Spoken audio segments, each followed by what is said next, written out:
different spots. They want to take it from different samples. And it's just a matter of shaking it up and looking at the color code on here and see what the pH is. They also have where, rather than that type of potassium, if you have a lot of areas, gardens and everything else, they do have the ones that are more the probe type that you can just add into the ground. A little trick here, you have to make sure that the soil moisture is just at the right level. We've got to make sure it's really nice and clean. But these are pretty good if you're always going around to different areas or if you have a lot of plants. And then they also have the other soil test kits that have, besides the pH, they'll have the nitrogen, phosphorus, and potassium, which is the next subject that I'll swing right into.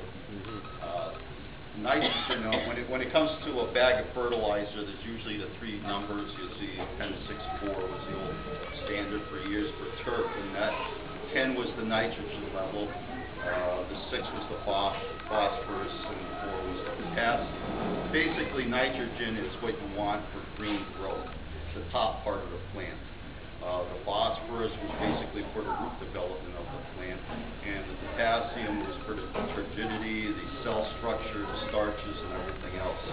So a lot of times when you're using fertilizers, and it might be a fertilizer that you're using for flower beds, a lot of times you don't want a high nitrogen because you want flowers. So what happens is if you put a lot of nitrogen on a flower bed or something like that, you might get a lot of extra growth, but you won't get a lot of production, which also the middle number is good for, besides root development, is root production.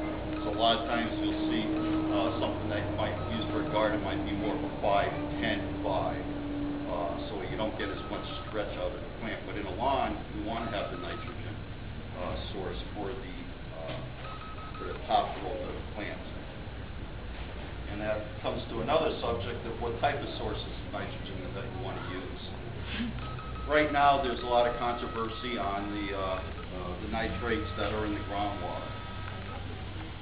One thing, it can be a nitrogen source that came from a monocle nitrogen. If you look on a bag of fertilizer, it might be a monocle nitrogen. That's a very quick acting nitrogen source. Greens it up just like that, has more chance to burn your lawn, leaches out faster. You have the urea fertilizers a little bit more slower, and both of those, they're synthetic, man-made products. Even though they say urea is classified as an organic product, you have to really watch the word organic in this industry as well as any industry. But the thing is with nitrates or the sources that they come from, the end result, even if you use a chicken poultry nitrate base and cow manure or anything like that, or if it's synthetic, organic, inorganic, the end result is nitrates in the soil. So it's the proper use of those products that you use. I'm seeing a lot of people say, well, I'm putting on tons and tons of fertilizer, tons and tons of organic material, cow manure and everything else. It still leaches into our groundwater, no matter what it is. So don't over-abuse things. Use it at the proper levels. Try not to get a lot of the nitrates into the ground. Things that you could use an inorganic fertilizer, but as long as it's a slow release, it has less chances to get into the groundwater or leach out into the soil. So two big things. If your pH is right, and that'll help absorb the nitrates from the ground into the plant so they don't leach out. The other thing is the type of fertilizer that you're using, and if you use the slower releases, they won't leach through into the ground. They're going to be slowly released, and as they're slowly released, the plant's going to utilize it, so that's less leaching into the ground also. The organics also is one of those things they take a long time to get into the ground, be absorbed by the plant. But the thing with a lot of the organics is that you can pour on as much organics onto your soil or onto your lawn, and you find that it's not working that well. So a lot of people get frustrated with the organics because they're not working well. Well, one of the main reasons why they might not be working well is that there's no microbes in the soil. And out here on Cape Cod, there's either a lot of sand or a lot of clay. And if you're in a lot of sand, there's maybe a lot of microbes in that soil. And those microbes have to break down the organics. They have to make the nitrates. They have to get it, make it available to the plant. So a lot of times the organics can sit there and eventually slowly start leaching into groundwater, so that can be just as bad as some of the organics. So when they say the word organic, doesn't always mean it's better.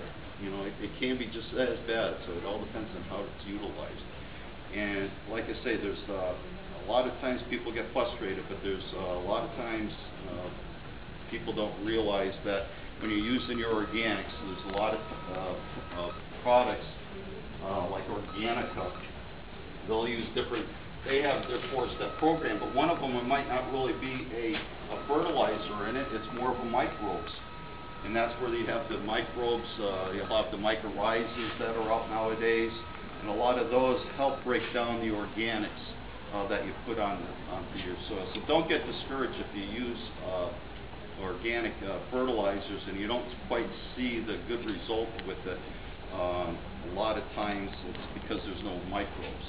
But a lot of times you'll use, like say, the Exploma products and a lot of the other organic fertilizers for trees and shrubs. A lot of times what happens is you'll see better results with that for your plants than you will in your lawn, is because you'll have a lot of times the mulches. And if you have the mulches on there and all that decay is making all those nice microbes to break down the fertilizer. So now you're seeing, oh, my azaleas are doing good, but I'm putting this on my lawn and nothing's happening. Well, the lawn doesn't have all that nice decayed matter in there a lot of times. It's just a lot of sand underneath those roots. So don't get discouraged on it. If you find that you're putting down organic products on your lawn and they're not working right, try going into using some of the microbe type products first to get some microbes in there and organisms into the ground, the little bugs, as they say, that they put in. And that's what's usually in your septic system, those microbes, and that's what helps break down things to make